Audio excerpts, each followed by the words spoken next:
Hey, hey, hey, ACA. On today's episode of ACA Answers, we're going to introduce you to Nick Croney.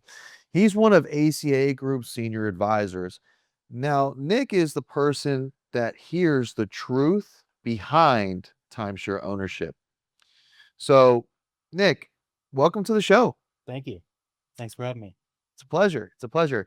Nick, I'm going to talk to you a little bit about like your day to day and kind of what you go through and you hear and experience with dealing with timeshare owners. Sure. So a couple questions for you.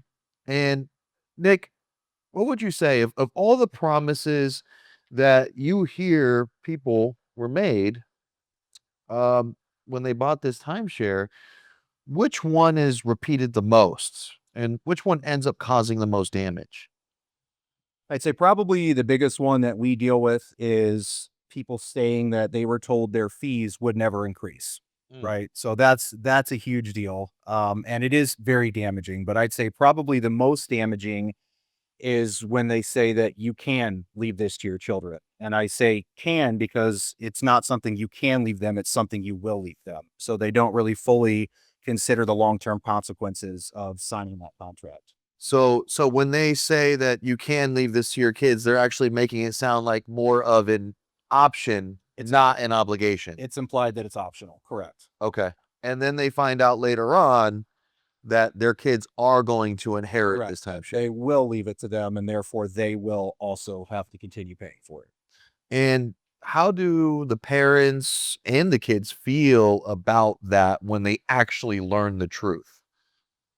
Very, very upset, scared. You know, children definitely don't want it. So they're telling their parents, I don't want this. And then the parents don't know what to do because they didn't know that it was going to happen in the first place. Hmm. And have you ever come across a situation to where maybe the kids can't afford to take over the timeshare? All the time. We get calls every day from somebody that just inherited a contract like this that knows nothing about it, wants nothing to do with it, or just simply can't afford it Wow. every day.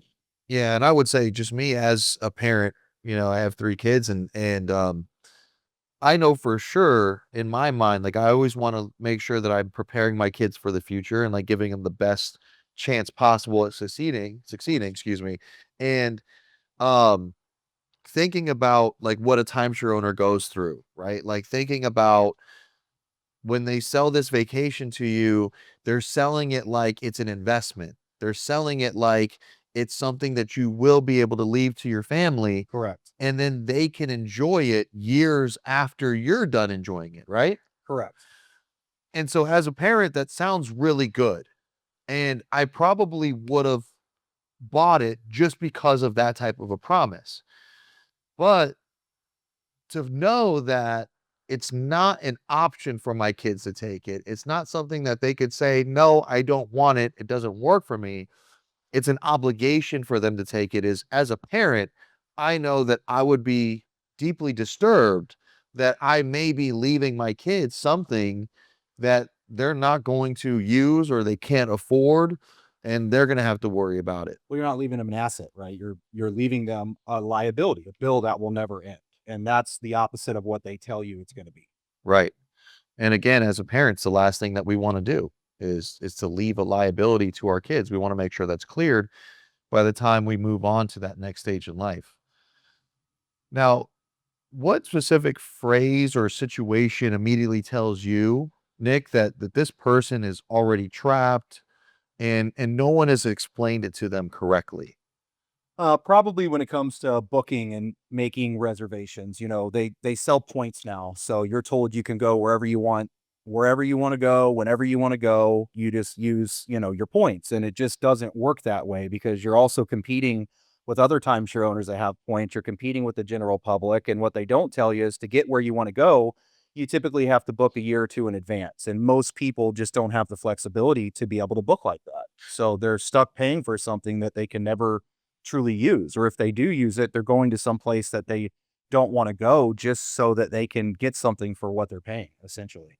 Right. And so now because they are financially responsible for it, they have to do something with it. Correct. They have to use it some way or another, like you said, go to a resort that you may not want to go to, Absolutely. or wait a couple years to be able to go to the destinations you want to go to. Yep. And, I'm sure you've heard clients tell you that when they bought this timeshare, it wasn't told, it wasn't sold to them that way, that, they would be No, able to travel the world, right? To go to any destination that they want. Look at this book, pick your destination, and you could go there. it's exactly what they do. They pull out a book. They say, "Where's your dream vacation? Where have you wanted to go your entire life?" You point out all the nice places you want to go, and they say, "Congratulations, you can go here with the timeshare." What they don't tell you is if you buy a timeshare like in Tennessee, for instance, and you want to go to Hawaii, you might be able to get a day or two in Hawaii if you can even find availability, but yet you're sold a week anywhere you want to go, wherever you want to go. So it's things like that, that really tell me that, they're trapped. And it also like reminds me, because I just took my family on a vacation, and I didn't even realize that I was going to a timeshare resort. Like, I showed up and I was like, oh, all inclusive. I'm like, okay, I mean, maybe there's all inclusive resorts that aren't timeshares, right? Absolutely. But I was able to, as a non-owner, get into this resort and actually upgrade into better perks when I had other timeshare owners. You could see, like, they had bands that were different colors. It was explained to me, and they actually were, I hate to say it, but they actually were getting like a little bit less treatment than someone that doesn't own a timeshare yet was getting. Probably paying more money too. I think so. I mean, I got a good deal. I did buy it with points. But it was, I was watching that and I was like, wow, like, just seeing, what timeshare owners have to go through, with something that they were sold, that they were going to be the VIP clients, right? Like, Yeah. they were the ones that, and come to find out that they might even be treated worse than being a non-owner. Yeah, absolutely. When I talked about availability, when you go book something and there's nothing available, it doesn't truly mean there's nothing available. What that means is there's nothing available to rent with your points, right? So they're Right. keeping a certain number of rooms open to rent out to the public, right? To rent out on Priceline, Expedia, Travelocity, things like that. And therefore the availability is limited, right? Right. So, that's really the big issue when it comes to using the timeshares and getting out of it what they promised.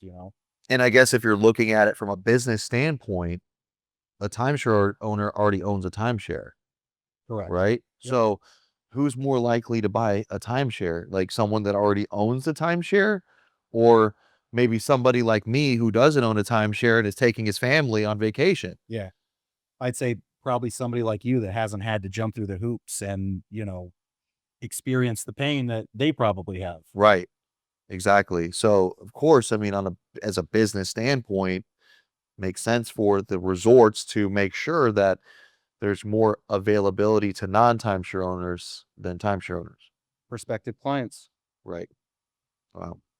Now, if someone is watching this and is hesitating to call, what do they lose what do they lose, like, the most by waiting like 6 more months, or pushing this off maybe another year? Like, are they even losing anything? Is it okay to kick the can down the road another 6 months to a year? Or what would be your advice on that? Biggest thing I would say, just from the people I talk to, is peace of mind. Number one, right? Knowing that you're in the process of exiting this contract is a huge peace of mind for a lot of people. But outside of that, money. I mean, the longer you stay in that contract, the more money you will pay the resort, the higher your fees will go. Right. So that's probably the biggest two things that I would say. And I'll show you what I'm talking about As I here. say, can you break that Yeah. down for us? Can you show Absolutely. us, Yeah. when you say money, what are we talking about? So I'll show you. Okay. So when you buy a timeshare, there's two parts to the timeshare. Okay. There's whatever the timeshare costs. Okay. So for the sake of this, let's say you're being sold a timeshare for $20,000. Okay. Okay. So $20,000 is a loan most of the time.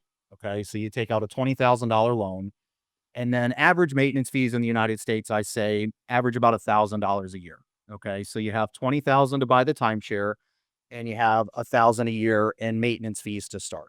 Okay. So that's how they sell it. Now, this isn't an interest-free loan. right? And it's not a typical mortgage. It's not a 30-year mortgage. These are 10-year mortgages, and they're traditionally very high interest. Okay. So if you take out a $20,000 loan and you have a monthly payment of $300 over that 10 years, you're going to end up paying them $36,000 on just the loan. Okay. And then the second part of that is the maintenance fees. And like we talked about earlier, maintenance fees go up, right? They're not a fixed Right. cost. So we typically see an 8 to 12% increase in maintenance fees every year. So And I'm just going to do, let's turn this for the camera. I'll actually hold it for you sure. So I'm and just you going could to actually write it out. the bare minimum. Okay. Let's say your maintenance fees start out at $1,000 and they never go up more than 8%.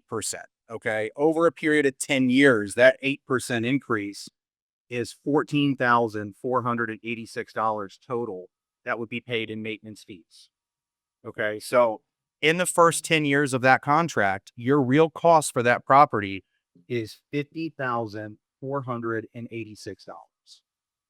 That's what they're not telling you, right? They're telling you it's 20,000 and you're paying 1,000 a year, but in 10 years, you're at $50,000. Now, if you divide that over 10 years, you're paying $5,048 per vacation. And I don't know about you, but I think you could probably stay at the Ritz-Carlton for less than that for a week. You could definitely get a good vacation for $5,000 for a week. Um, and like you said, so the big point that I would say that they really touch on is like this $1,000. They want to really show you the $1,000 of what you're going to be paying to really travel the world, right?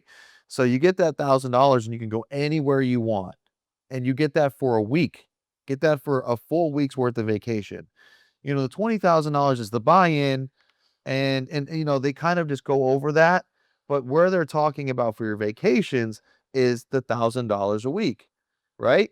Now, let's talk about what Nick was just saying, right? So Nick, we're gonna put this down for a second. Nick was just talking about, you were just talking about the fact that sometimes timeshare owners can't use the timeshare when they want to. So maybe an owner is not taking a vacation once a year. Maybe the owner is taking a vacation every 2 years because of the fact that they want to go to Hawaii, and they want to go to Hawaii for a week, because if you're flying from the East Coast to get to Hawaii, it's about a 15-hour flight. So you're definitely going to get your time's worth when you're there, Absolutely. right? Yeah. So 100%. so now if you're going every other year, Now it's $2,000. now it's $2,000, but if we take that over the course of 10 years, right? So now you're paying $10,000 for a single trip. Yeah, absolutely.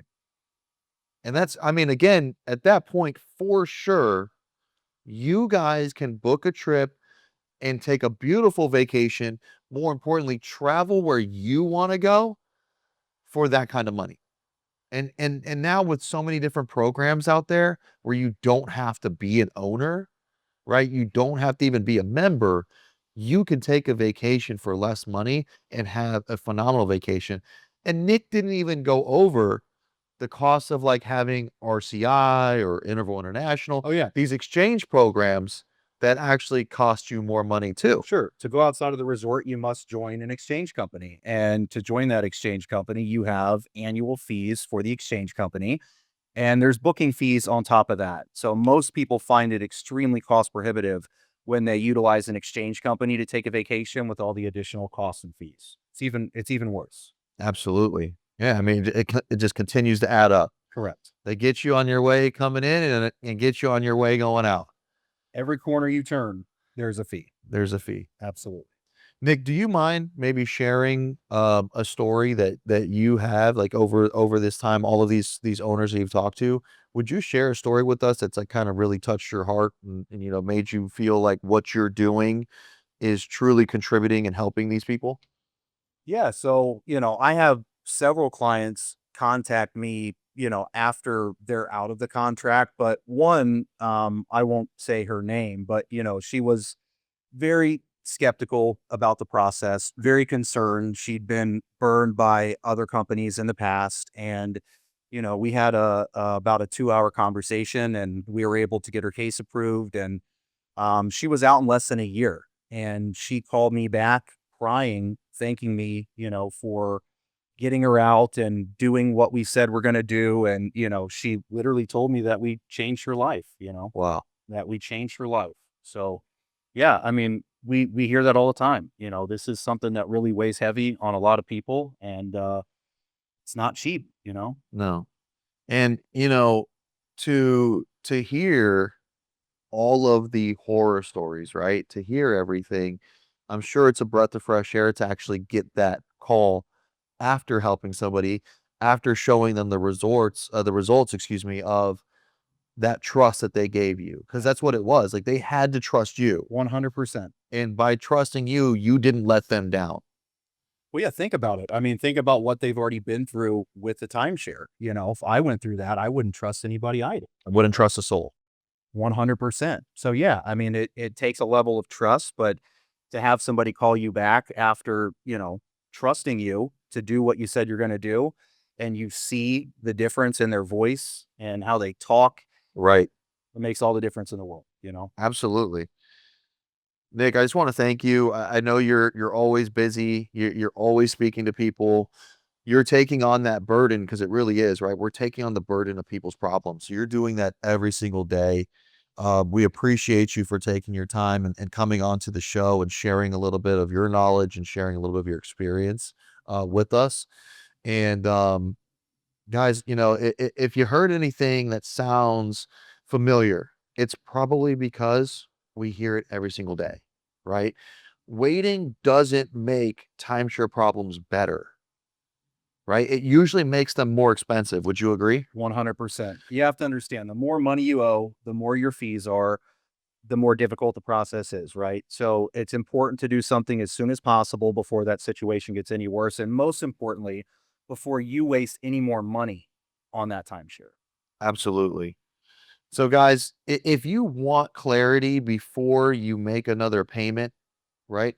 Start a conversation. Speak with Nick. Speak with one of the senior advisors here at ACA Group, and we're going to give you facts, right? We're going to give you information that you can then take and make an informed choice. That's what we're going to do for you, and make sure that when you leave the conversation, even if we're unable to help you today, we will make sure that we leave you in a better situation, more informed than you were before you picked up the phone and gave us a call. Consultation's free. Doesn't hurt to find out if it's an option for you. We can go from there, but I guarantee you'll be a lot more informed than you were before the phone call. Amazing, Nick. Thank you so much for your time. Happy to be here. Looking forward to seeing you again, man. Yes, sir.